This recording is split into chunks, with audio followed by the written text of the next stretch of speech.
Hola, soy Elder Favarín. Gracias por escuchar este podcast. Espero que te inspire y te haga reflexionar. Boa noite a todos. É um prazer, uma alegria e um privilégio enorme estar com vocês aqui. Muito obrigado por este convite. Eu devo confessar que eu me sinto em casa, estando com vocês. Alguns dos pastores são bons amigos. Há muitos anos trabalhamos em projetos juntos aqui em Curitiba. E estar aqui para mim é uma alegria. Tornar a encontrar gente muito especial, é conhecer a outros. E estamos muito felizes de dar as boas-vindas a um grupo de jovens que virão para Granada, uma cidade no sul da Espanha, onde nós plantamos uma igreja e servimos uma universidade de quase 70 mil estudantes, menos de 100 são cristãos evangélicos. E vai ser uma alegria para a gente receber e servir juntos com esse grupo. Mas muito obrigado a cada um por esse calor, por essa oportunidade de também dividir algo que eu espero seja um desafio para cada um de nós. Estou casado com a Ana e temos o Mateu com 7 anos, Rafaelo com 5. A gente queria uma menininha e ela veio, mas trouxe um irmãozinho junto. Temos gêmeos, casalzinho de 2 anos e meio. Inclusive, eles mandaram um abraço para vocês aqui da Igreja Batista do Bacaxiri. Bacaxiri. Saludos desde Espanha. Tchau. Tchau. Dá para colocar 5 vezes mais, por favor? Faz uns 5 dias que eu estou fora, eu estava pregando em 2 conferências em São Paulo, passando rapidinho em Curitiba para dar um abraço na minha família que é daqui, estar com vocês e amanhã já retorno para Espanha. Mas queria deixar esse abraço especial da nossa família com profunda gratidão a Deus pela vida dessa igreja tão especial. Eu nasci em Santo André, em São Paulo, morei em diferentes lugares, entre eles Curitiba. E eu estava lembrando que eu teria uns 12 anos, mais ou menos. Era um domingo, minha família tinha ido para a reunião da nossa igreja de manhã. E agora a gente estava almoçando juntos. Meu pai, minha mãe, que estão por aqui também. Meu irmão Adler, que é parte dessa igreja, teríamos 9 anos.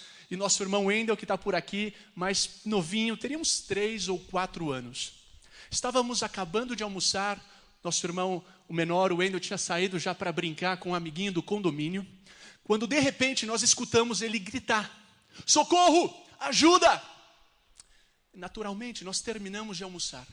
Depois, não, brincadeira, imediatamente a gente ficou de pé e saímos correndo, o Adler e eu, escutando os gritos da casa do nosso vizinho. E percebemos que o portão estava aberto, os vizinhos não estavam. Meu irmão estava no jardim, do lado de uma piscina, brincando com esse amiguinho de 3 anos, e esse amiguinho tinha caído na piscina e estava se afogando. Agora eu vou fazer uma pausa nessa história, e eu vou voltar um pouquinho mais para frente para contar como que ela terminou. Quero ter certeza que vocês estão acordados ainda. E vocês verão como a gente conecta isso com outra história verdadeira, que foi narrada por um médico, um historiador, um teólogo. Seu nome foi Lucas. É um dos autores da segunda parte da Bíblia, do que chamamos Novo Testamento. Ele escreveu quantos livros? 2, muito bem. Um chamamos de Atos, é o 2º volume dos seus livros, e descreve o nascimento e o crescimento do movimento mais impressionante que a história jamais viu, a igreja cristã. Ele tem outro livro, a primeira parte, cujo nome é Lucas, muito bem. E no início do seu primeiro livro, Lucas, nós ficamos sabendo que ele escreve esse livro para um homem chamado Teófilo, uma autoridade romana que havia abraçado a fé cristã. E Lucas, como pesquisador, queria mostrar para Teófilo que essa fé era uma fé histórica. E ele inclusive diz: olha, eu estive pesquisando, entrevistando testemunhas, e eu quero que você saiba que tudo isso que você crê está enraizado na história. Coisas aconteceram. Jesus realmente veio como Deus homem, e ele realmente morreu, e ele realmente ressuscitou, e há provas da sua ressurreição, e tudo que eu vou descrever para você, inclusive da vida, do ministério de Jesus e do nascimento da igreja, é história, é verdade. E ele faz isso ao longo do livro de Lucas, vida e ministério de Jesus, e depois ele entra na segunda parte, em Atos, contando para a gente que depois da ressurreição de Jesus, ele está mais ou menos 40 dias com os seus discípulos e afirma que ele terá que voltar ao céu, mas enviará o Espírito Santo, que não é uma força, uma energia, nenhum fantasma, é o próprio Deus, na pessoa do Espírito, que moraria dentro daqueles que confiassem que Jesus é o Salvador e o Senhor da humanidade. Atos capítulo 1, Jesus deixa essas palavras para os seus discípulos e volta para o céu. Os discípulos, mulheres e homens estão juntos em oração, esperando o cumprimento dessa promessa, quando de repente, Atos capítulo 2, o Espírito Santo é derramado sobre os primeiros cristãos. Eles falam em línguas que eles desconheciam, mas pessoas que estavam ali perto em uma importante festa para os judeus, entendem que eles estão louvando a Deus nos seus diferentes idiomas. O poder de Deus é manifestado de tal maneira que um dos primeiros líderes da igreja, Pedro, tem a oportunidade de proclamar a morte e a ressurreição e o senhorio de Jesus. E milhares de pessoas abraçam a fé cristã. Lucas continua dizendo para a gente que essa igreja vivia entendendo que a igreja não é um lugar para onde a gente vai, a igreja são pessoas, é uma família que se relaciona diariamente com Jesus no centro. E eles eram um exemplo para a sua sociedade.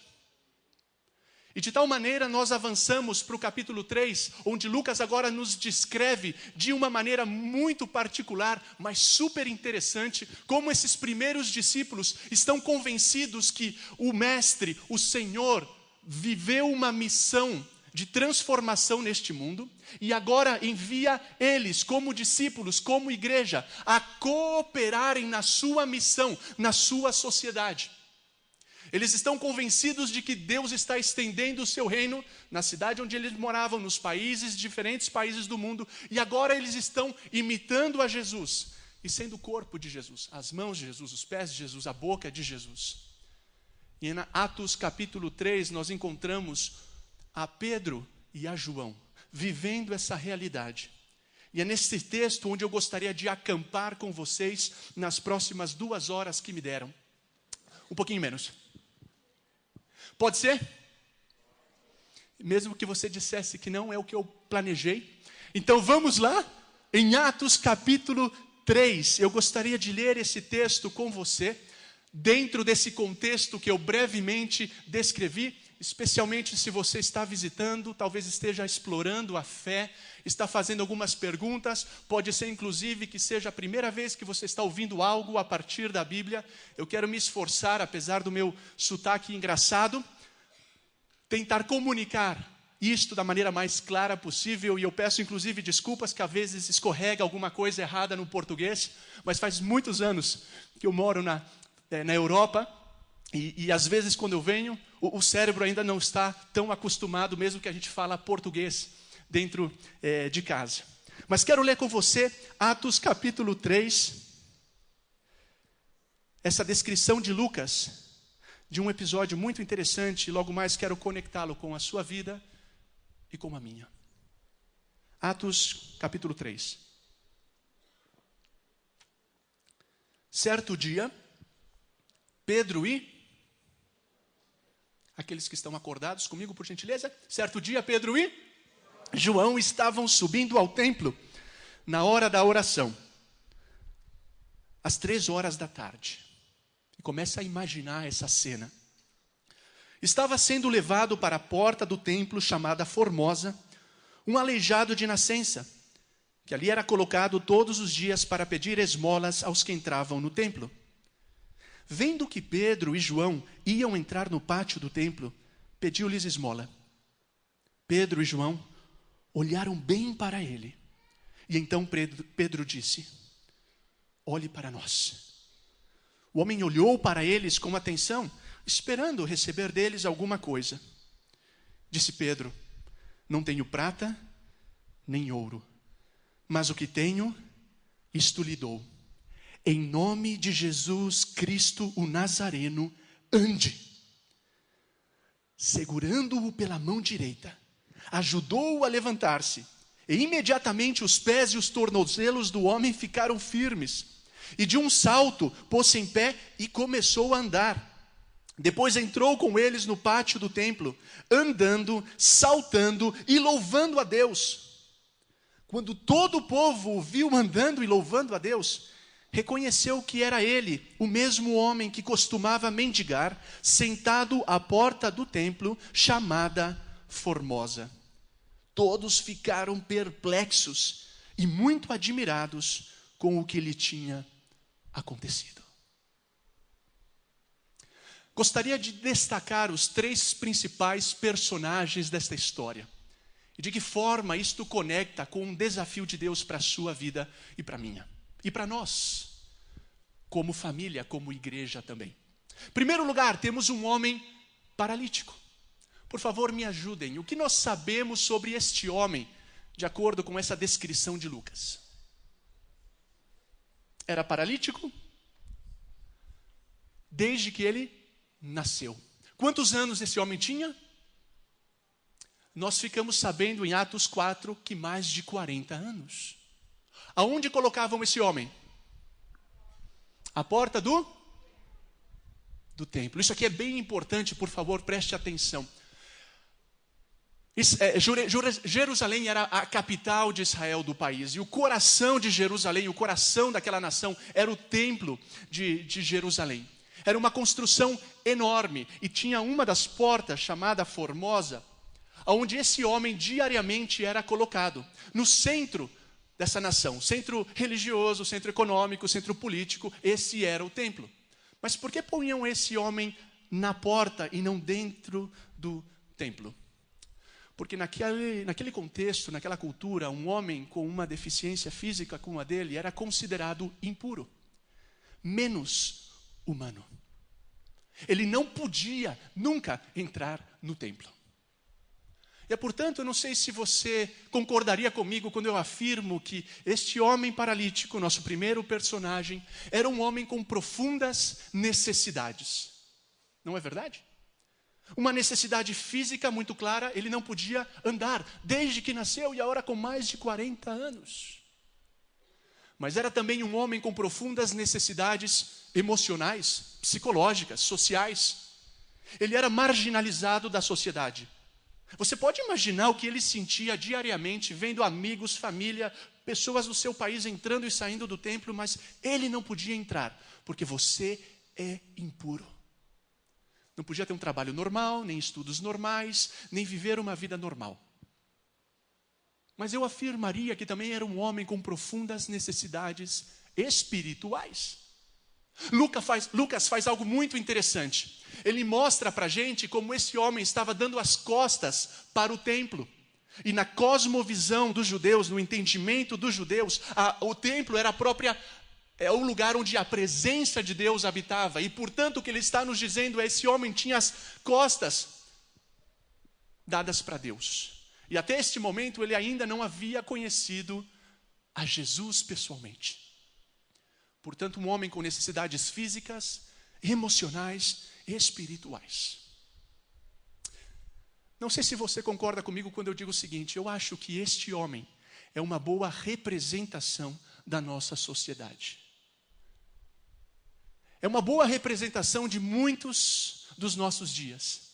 O mundo em profundas necessidades, não é verdade? Me ajuda, por favor. Quantas pessoas somos no nosso mundo hoje, mais ou menos? Mais de 7 bilhões de habitantes, já chegando a 8 bilhões. Você sabia que mais de 2 bilhões de pessoas nunca ouviram falar de Jesus? Não é que não sejam cristãs. Elas moram em lugares onde não há cristão, não há igreja, não há música, não há literatura. Elas não sabem sobre Jesus para poder tomar uma decisão por ele.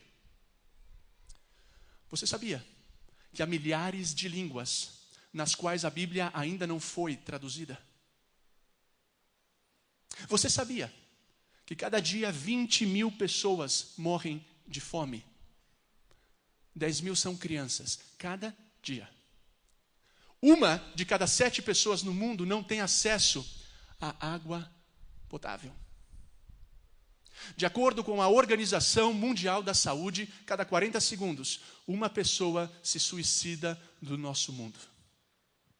Eu estava ontem, depois dessa conferência em São Paulo, conversando com um psicólogo cristão que trabalha em diferentes escolas, e ele estava me contando o caso de um garotinho de 8 anos que chegou para a professora e disse: professora, o que eu faço com essa falta de vontade de viver?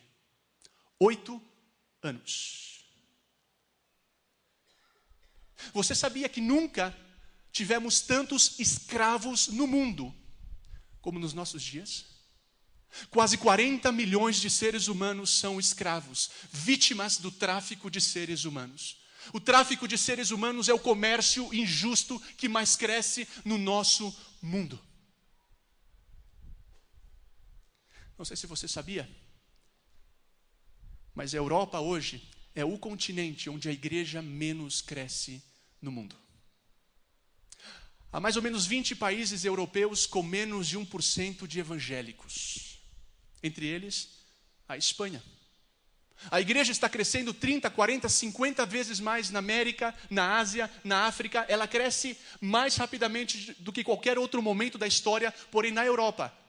Essa é a nossa realidade. Eu lembro em Granada, tempo atrás, na frente da Igreja Batista de Granada. E 2 jovens andam na frente dessa igreja, passam por ali, e um pergunta para o outro, eu estava do lado e escutei: você sabe o que é isso? E o outro disse: não sei, mas com certeza é uma seita. E continuaram andando. Na Espanha, ser evangélico é ser parte de uma seita. Há uma quantidade enorme de igrejas batistas na Espanha sem nenhum pastor. Não há gente suficiente para liderar essas igrejas. Há um tempo atrás fui convidado para dar uma palestra na Suécia, em um encontro nacional de uma União Batista, e eles me pediram que falasse sobre por que precisamos fazer missões na Europa. Eu e você moramos em um mundo com profundas necessidades, em qualquer lugar do mundo. E eu sei que eu dei vários números, mas atrás de cada número há um rosto, há uma vida. E além desses números, de repente você pode pensar mais pertinho e pensar em um amigo seu, com quem você estuda na faculdade, está vivendo esse momento de depressão. Talvez você pode pensar em um pai ou uma mãe que está em uma profunda crise existencial. Talvez você conhece alguém com quem você está trabalhando e eles estão com um casamento arrebentado, considerando a separação.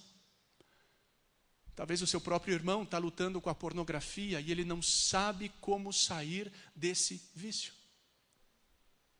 Vivemos em um mundo com profundas necessidades, não é verdade? E talvez sejamos honestos.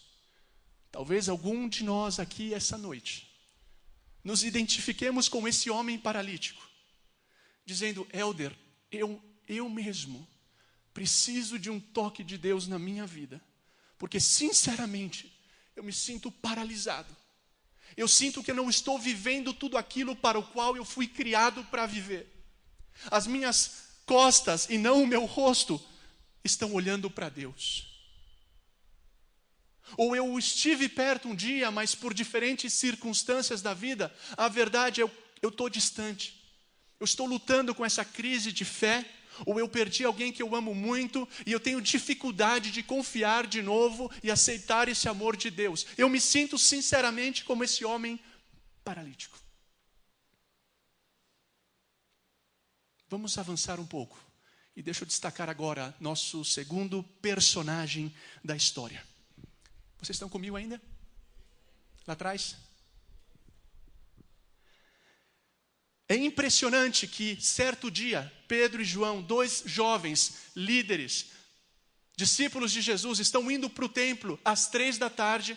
Era costume entre os judeus ter esses momentos de oração 3 vezes ao dia, mesmo que agora são cristãos, eles permanecem com esse costume e eles vão encontrar outros cristãos no templo para estudar a Bíblia, para louvar a Deus, para orar, mas antes de entrar, eles percebem que há ali um homem paralítico, uma pessoa com profundas necessidades. E o que é que eles fazem?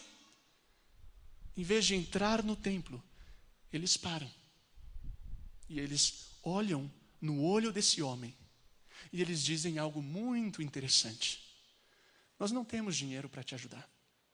Nós não temos respostas, talvez, para as tuas perguntas. Nós não nos sentimos, inclusive, com capacidade de fazer algo importante na tua vida. Mas o que nós temos, nós vamos te dar.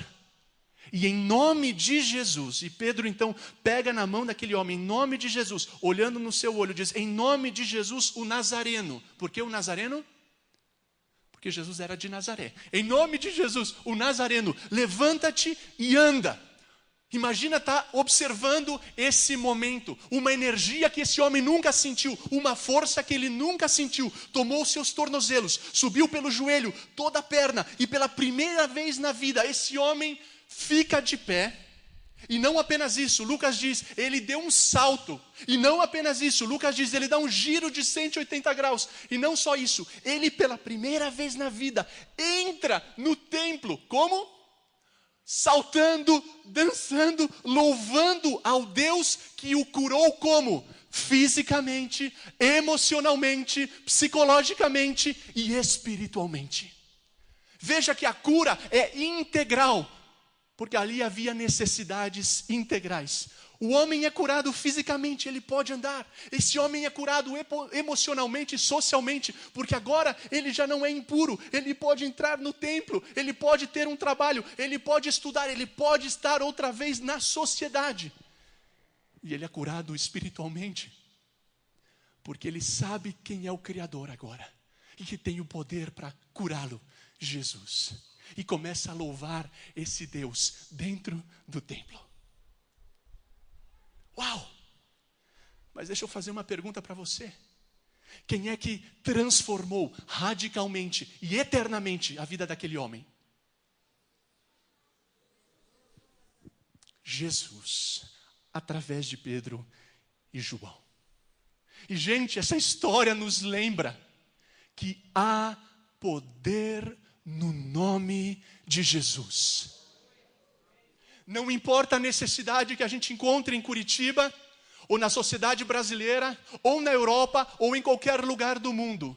Há poder no nome de Jesus para transformar qualquer homem paralítico, qualquer mulher paralítica, qualquer criança, jovem ou idoso, qualquer vício, qualquer pecado, qualquer enfermidade, qualquer necessidade. Há poder no nome de Jesus. Eu e você acreditamos nisso?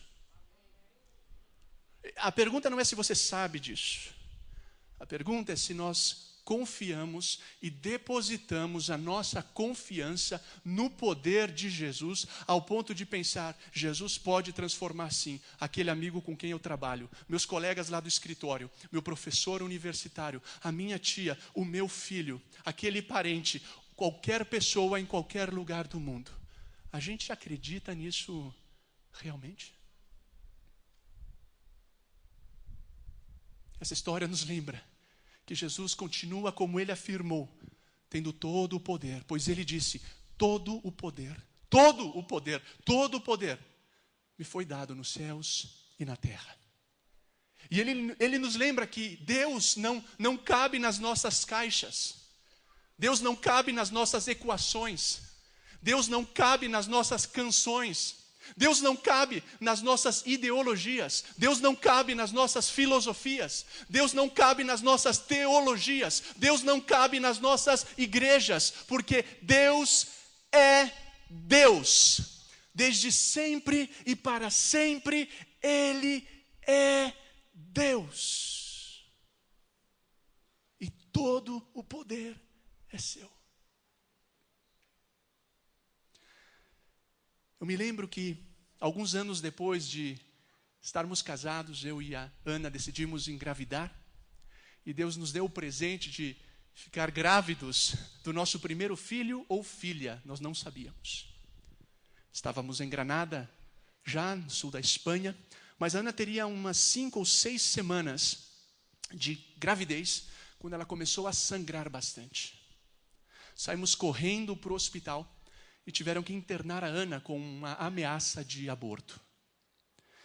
É interessante, inclusive, porque Roberto, Maria, pais da Dani, minha cunhada, estavam nos visitando naquele período, e eles também são parte desta igreja.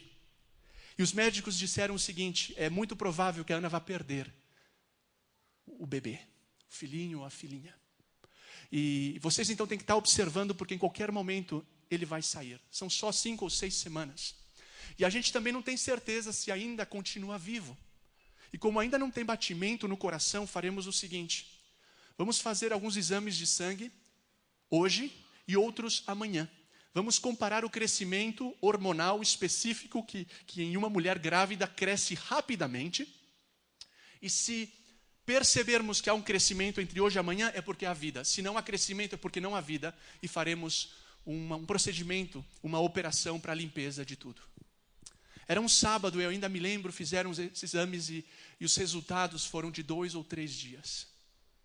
E a Ana estava de quanto, eu falei para vocês? 5 ou 6 semanas.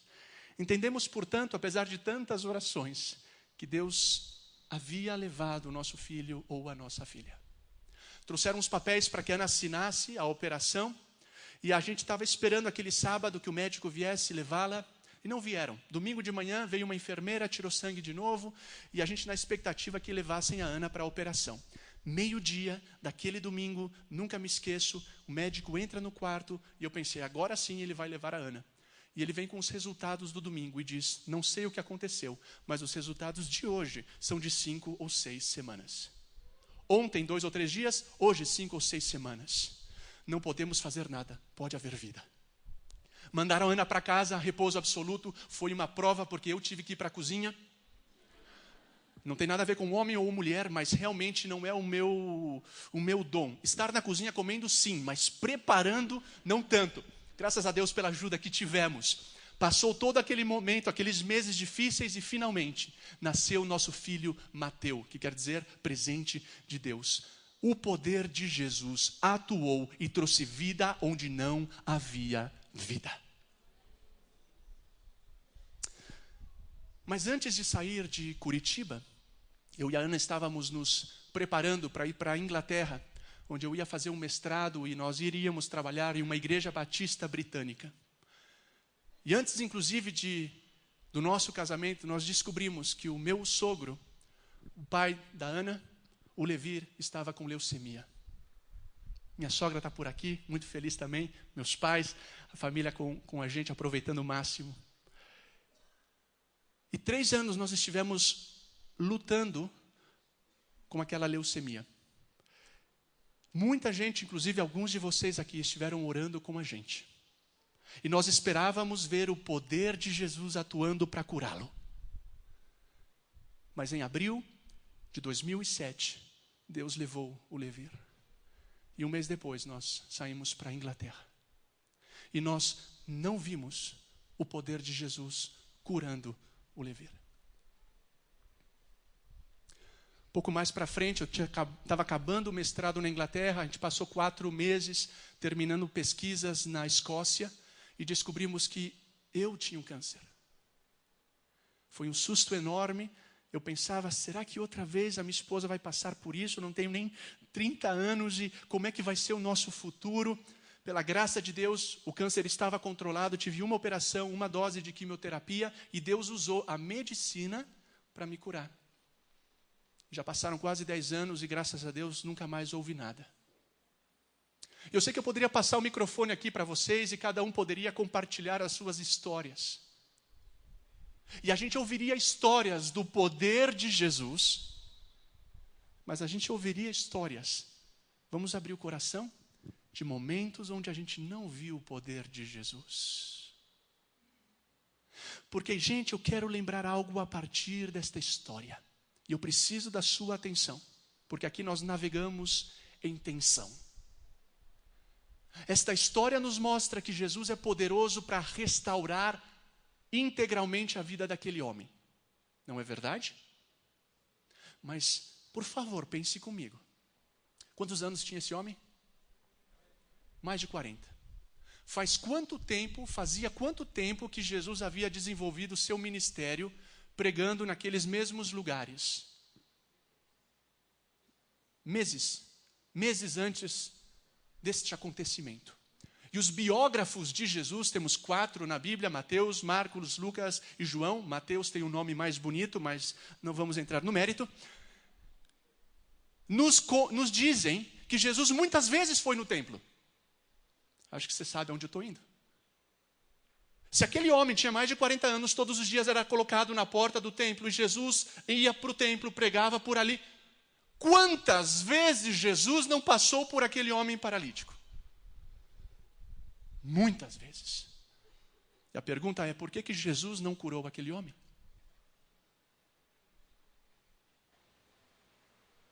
Eu não sei a resposta.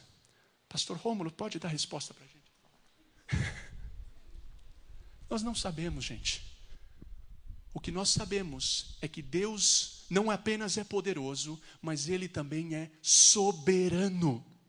E na sua soberania, Ele permitiu que aquele homem continuasse com as suas necessidades, até o ponto que Ele escolheu usar Pedro e João como seus instrumentos para transformar a vida daquele homem. E uma leitura sincera e honesta da Bíblia nos mostra que Jesus não curou todo mundo. Jesus não alimentou a todos. O próprio primo de Jesus, João Batista, foi decapitado. O grande apóstolo Paulo orou: Senhor, tira de mim esse espinho que eu tenho na carne. 1, 2, 3 vezes.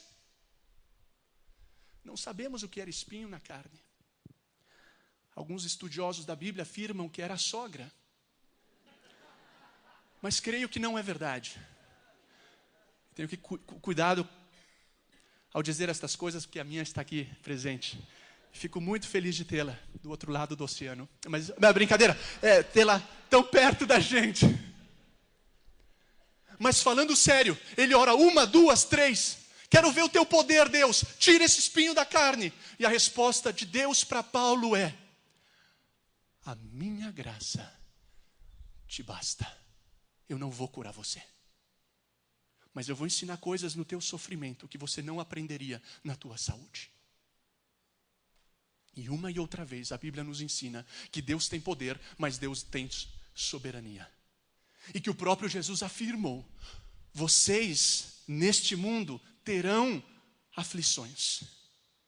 Eu não vou enganar vocês, este mundo está caído, este mundo está afetado pelo seu pecado, a tua relação com Deus está afetada, a relação da natureza com Deus está afetada, a nossa relação uns com os outros está afetada, tudo está afetado pelo pecado. Neste mundo vocês terão aflições, mas tenham bom ânimo, porque eu já venci o mundo. Como que já venceu? Na cruz de Jesus, Ele levou sobre si todos os nossos pecados, todas as nossas enfermidades, passadas, presentes e futuras. Na cruz, morte e ressurreição, Jesus venceu. Aqueles que estão em Cristo já venceram. Porém, nós vivemos naquilo que alguns descrevem como o já, mas ainda não. Porque o reino de Deus já está conosco, mas ainda não completamente. Estará completamente na volta de Jesus. Eu e você vivemos num momento muito específico da história.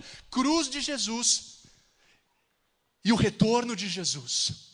Quando Ele volte, Apocalipse nos fala: então eu enxugarei dos seus olhos toda lágrima.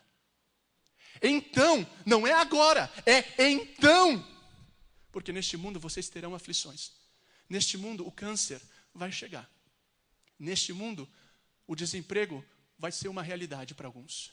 Neste mundo a depressão pode tocar aqueles que amam a Deus. Neste mundo não todos os nossos sonhos vão ser alcançados. Você diz: o cara veio da Espanha para falar isso para mim aqui. Como pastor e pela própria experiência, estou um pouco cansado de ver gente frustrada por não ver o que a Bíblia já mostrou. Que Deus é poderoso, mas Deus é soberano. Deus abriu o mar para o povo de Israel passar. Glória a Deus. Mas antes passaram 400 anos de silêncio divino. Uma geração, outra geração, mais outra geração. Senhor, cadê o teu poder? E Deus não esconde isso de nós. Porque a solução para o sofrimento humano é a cruz de Jesus. Um Deus que sofreu. Um Deus que não apenas se senta no trono, mas Ele é pendurado na cruz. E sobre as nossas perguntas e dores, nós podemos colocar a cruz de Jesus, o médico ferido, como escreveu o Dr. Simmons. Ele é o médico ferido, o Deus que sofreu, para que um dia Ele termine com todo este sofrimento e estenda o seu reino completamente. Vocês estão comigo? Estou negando o poder de Jesus? Absolutamente que não. Oramos por cura, oramos por transformação e oramos por salvação. Mas reconhecemos que Deus é soberano. Os seus tempos não são os nossos, as suas formas de trabalhar não são as nossas. E muitas vezes a resposta será não, ou ainda não. E não necessariamente isso quer dizer que você não teve fé ou que Deus não te escutou. É porque Deus é soberano. E a sua vontade, não a tua, é boa, é perfeita e agradável. E o que Deus mais quer de nós é a nossa confiança. É poder dizer, Deus, mesmo quando eu não vejo a sua mão, eu confio no teu coração. E é por isso que o grande poeta, salmista, Davi, escreveu no Salmo 23. Ainda que eu ande pelo vale da sombra da morte. Alguns estamos lá. Eu não temerei mal algum, porque Deus me tirará do vale. É isso que está escrito no seu poema? Na Bíblia? Não. Ainda que eu ande pelo vale da sombra da morte, eu não temerei mal algum, porque tu estás comigo. É a tua presença que marca toda a diferença. Eu não sei se eu vou sair dessa. Eu sei que tu tens o poder, mas se o Senhor vai me tirar dessa, eu não sei. Mas uma coisa eu sei, você afirmou, Senhor, eu estarei com vocês todos os dias. A tua presença, pelo teu Espírito Santo, dentro de mim, pelo que o Senhor fez na cruz, é uma realidade cada segundo da minha existência. Alguns amamos mais a bênção de Deus do que o próprio Deus. E no momento quando não experimentamos essa bênção de Deus, reagimos contra Deus. E aí é quando Ele mais uma vez nos diz, você ama mais o que eu posso te dar ou quem eu sou? E Deus nos ama tanto que Ele quer uma e outra vez insistir e nos ensinar que Ele é o nosso grande tesouro. A saúde não é. Nem o dinheiro, nem a popularidade, nem o êxito. Jesus é o nosso grande tesouro.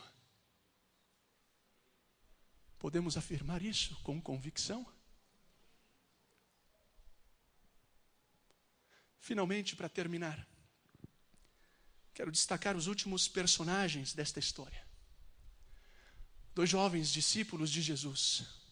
É impressionante como Deus insiste em dar grandes responsabilidades para a gente jovem.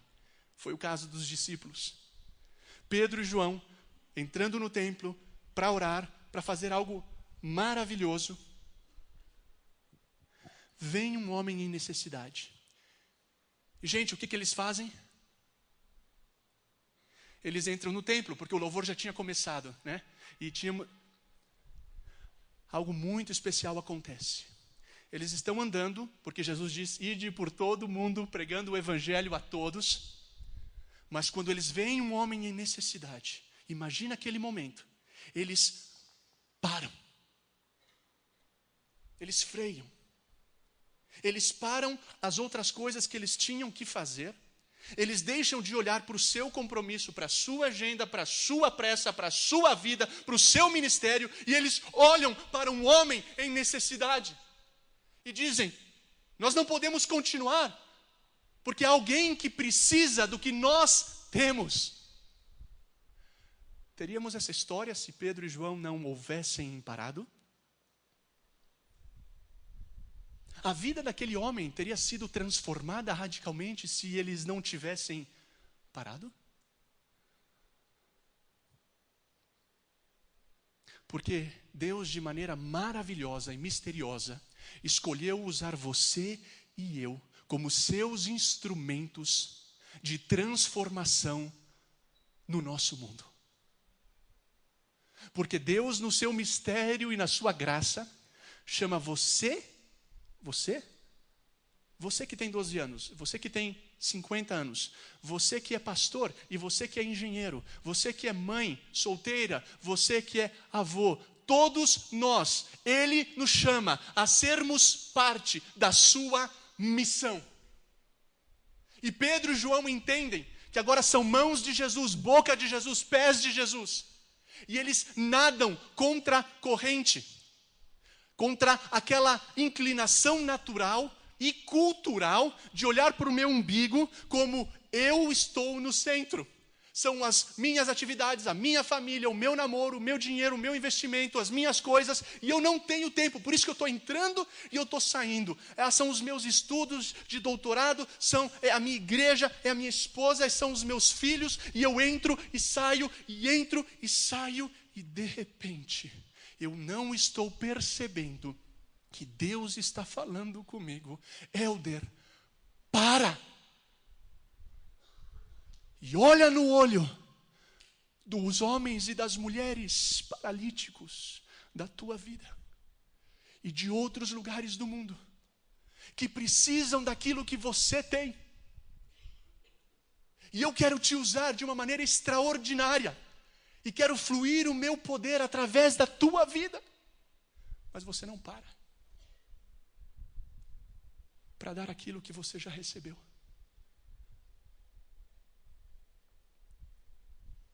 O que significaria para você parar?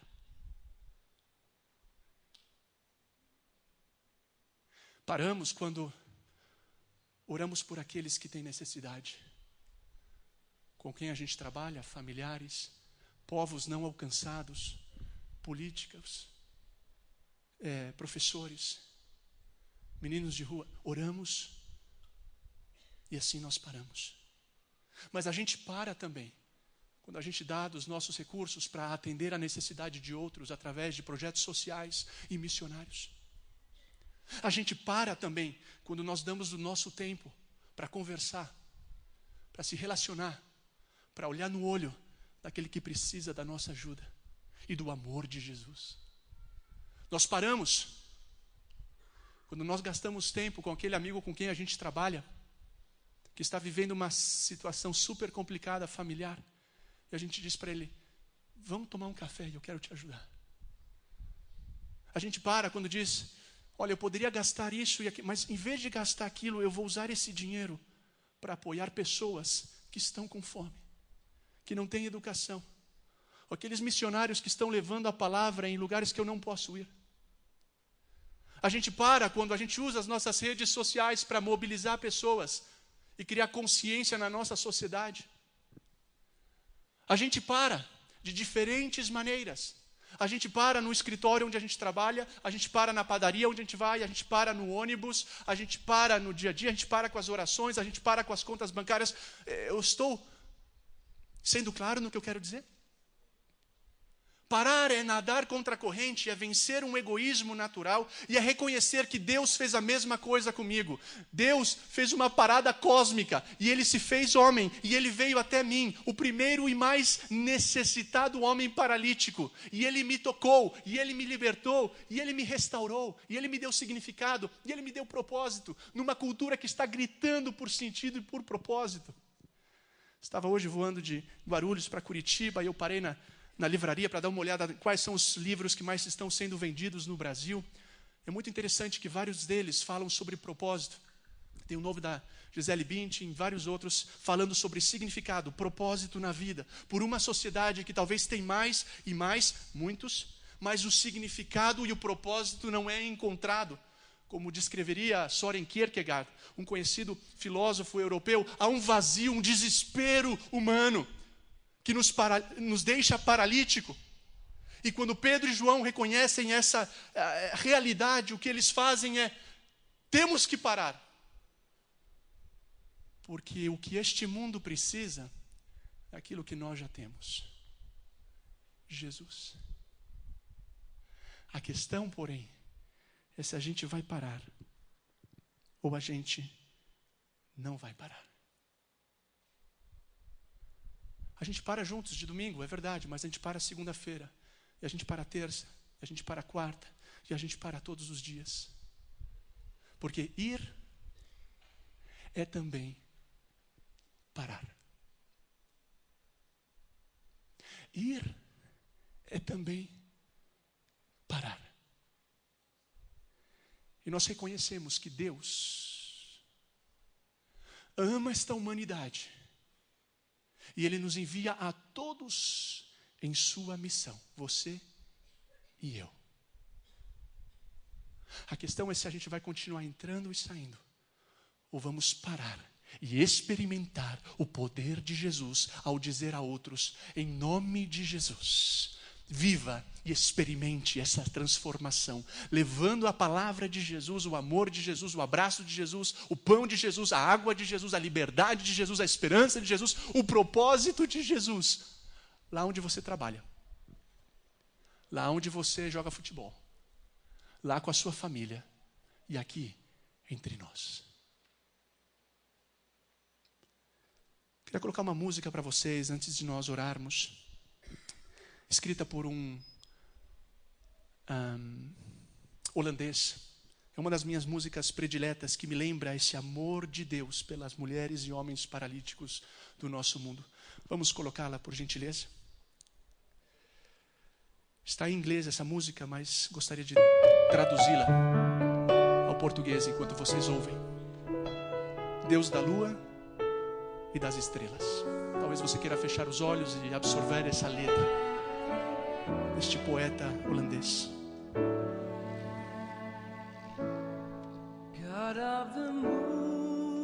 Deus da lua e das estrelas. Deus dos bares gays e bares de solteiros. Deus dos corações frágeis, eu venho a você.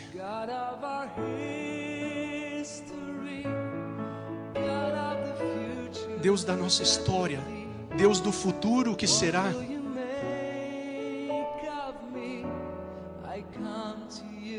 O que fará de mim? Eu venho a ti. Deus do manso e Deus do suave,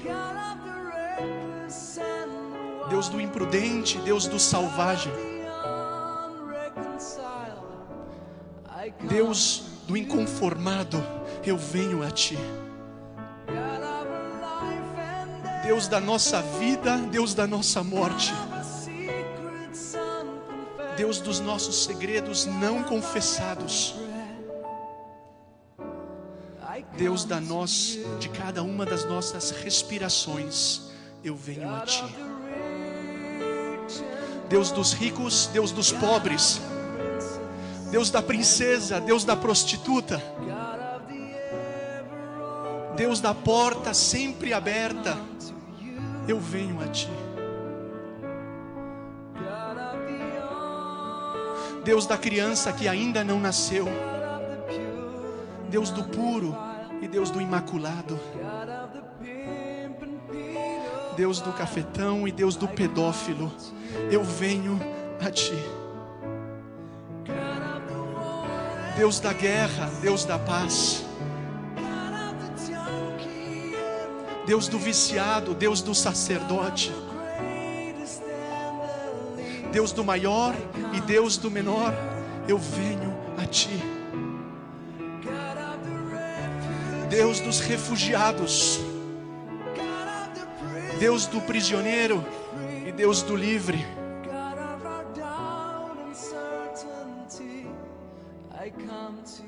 Deus da nossa dúvida e Deus da certeza, eu venho a ti.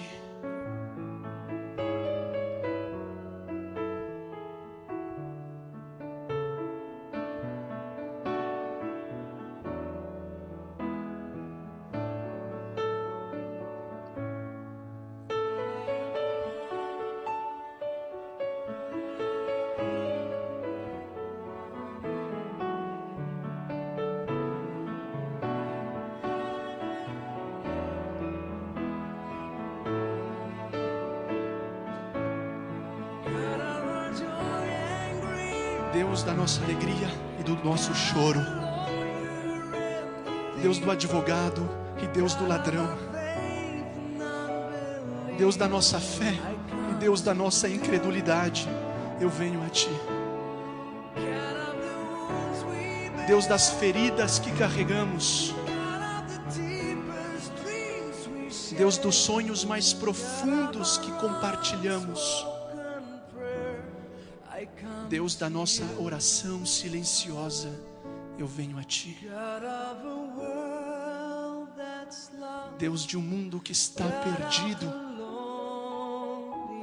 Deus da cruz solitária, Deus que veio até nós, eu venho a Ti.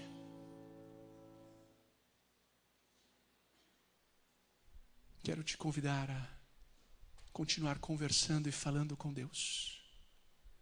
E em oração respondemos a Sua palavra.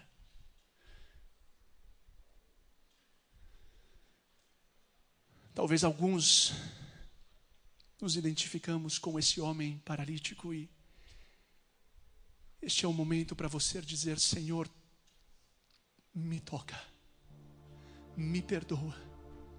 Talvez alguns pela primeira vez diremos: Senhor, eu não quero mais dar as costas para Ti, eu quero olhar para Ti, porque o Senhor olha para mim, já olhava para mim com amor.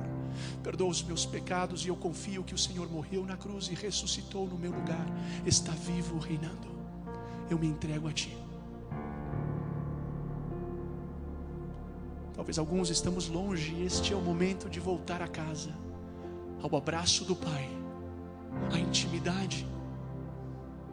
Como você está?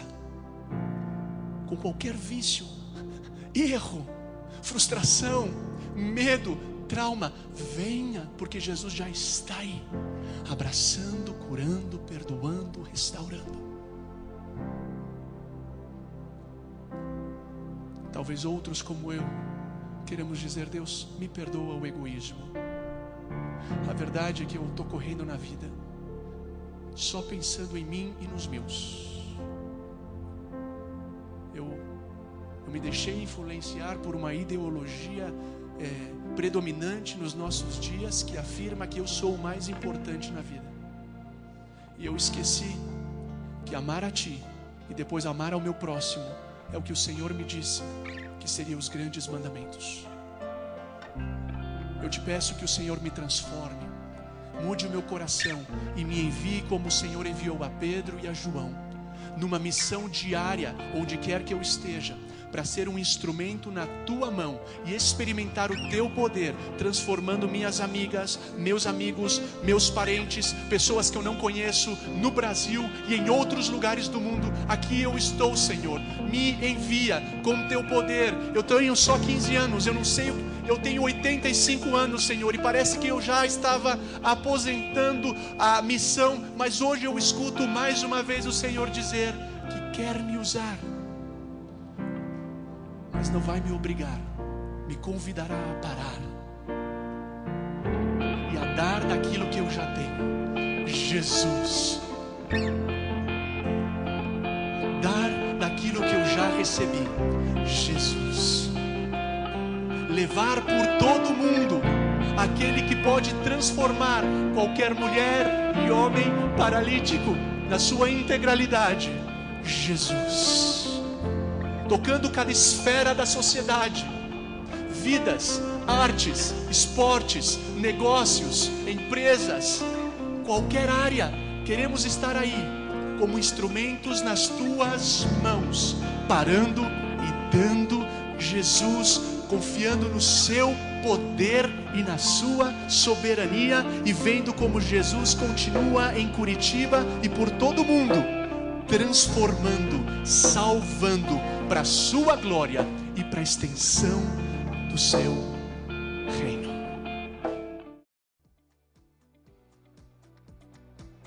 Hola de nuevo, gracias por escucharlo. Te invito a que lo compartas con otras personas y que estemos conectados por las redes sociales. Que Dios te guíe y te dé su paz.